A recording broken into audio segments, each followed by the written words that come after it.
today's video is about rain in the UK, as you probably guessed from the title. Does it really rain all the time in the UK? If you're an American viewer of mine, or if you're from another country, I'm sure you know the stereotype. You know, it rains all the time in England. Yeah, they're right, it rains every single day. We never get a day without rain. Okay, no, not really. We get rain on average, it's about a third of the year, just under. So, if it was spaced out evenly, it would have rained on every third of, well, about every fourth day, roughly.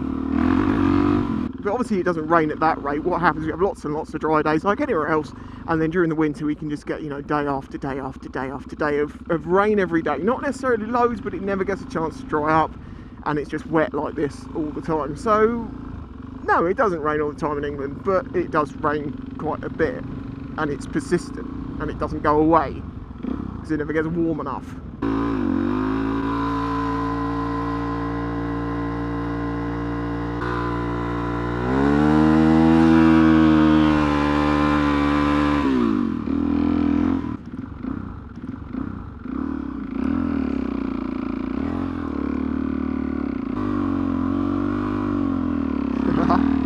So no, it doesn't rain all the time in the UK. Yes, we do get persistent rain, yeah, and it does go very grey. You know, as soon as you have a sunny day, all the colours pop, like the oranges, the walls will be orange, and the greens will be green, and today's like today, it's just very mute. And I think that's what causes people to get very, very sort of bored at this time of year, because the world just looks boring. Like you've got beige and grey, and the brown of the rancid leaves in the road. Talking of the rancid leaves in the road, you know, we always talk about as bikers, we always say to you, watch out for the wet, watch out for the leaves, if you're new. Car drivers don't always do it. Reason I say that, a couple of days ago, there I am, walking along, going to the local shop. Car pulls up in front of me to the line at a junction, a bit like this one, so I'll be where that guy was there. Car pulls up and stops, car behind it comes up, and it braked like it was a 30-degree summer day, and he had all the grip in the world.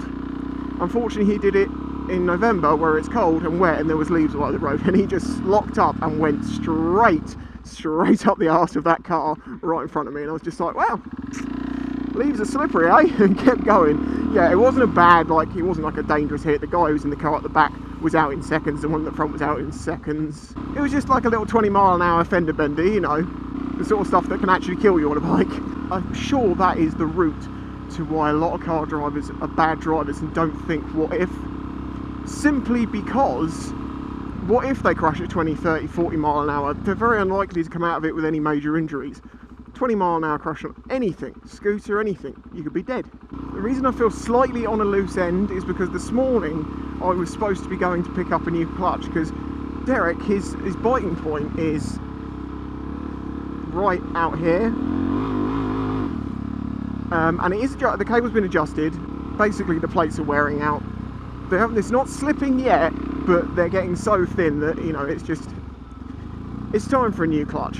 And I've got an EBC kit, full kit with the plates and the springs and the friction plates and everything coming, the steels in, I don't know which ones I said, you know, the whole lot, which I was going to do today, but with this wind and this rain, and as I say, I've only got probably an hour's wind up before it starts raining again, it's just going to be a bit shit. I feel like this is a bit of a roundup-y vlog, you know, lots of bits and pieces have been going on that I haven't had time to talk about, and you know, people ask me about, so I'm trying to put my 2 penneth in very quickly. All the YouTube dramas and stuff to do with, you know, people quitting and stuff, like Casey Neistat's quit. Well, he's not quit, he's stopped doing vlogs, and he's said he's going to concentrate on doing other more, you know, more meaningful, more thought out videos, which I think is fantastic, because sometimes his vlogs did feel a little bit sort of just routine. It's going through the motions, and that's obviously not what he wanted to do. He wants to really innovate and drive stuff, which is good, so I support him on that. If you go and look at his comments from his, you know, loyal subscribers, fuck me, vicious bastards. I mean, a few days ago, where, you know, he hadn't uploaded a video for a few days and blah blah blah, I thought I'd have a look in the comments, see if anything was mentioned in there, and Jesus, it was like, oh, see, he's lost it, that's it, he's given up vlogging. This is 2 days, he hasn't made a video for like 2 days, and people are already writing him off, which, okay, was fair enough, but still, you don't know, he could have had a family emergency come up, he could have just needed to take a couple of days. Maybe something happened within his businesses, you know, you don't know. So stop being such a judgmental, immature little shit. And for us, the other one, they feel so entitled. When he said he was going to quit, they're like, you can't do it, you owe it to us because we made you rich. They got free entertainment, that's what they got. He got paid from YouTube through the advertisers. Yes, okay, the people have to click on the buttons to make it happen, but it's not like they were doing it just to help him out. Everyone's moaning about losing subscribers, everyone's moaning about losing views, and I'm sat here going, actually, things have picked up slightly. So welcome to anyone who's new.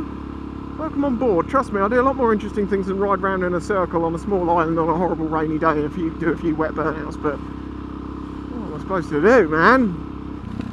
I don't live in Florida, I don't live in California, and I also have to work to earn money. I can't imagine what I could do on this channel if I had more time. Anyway, enough.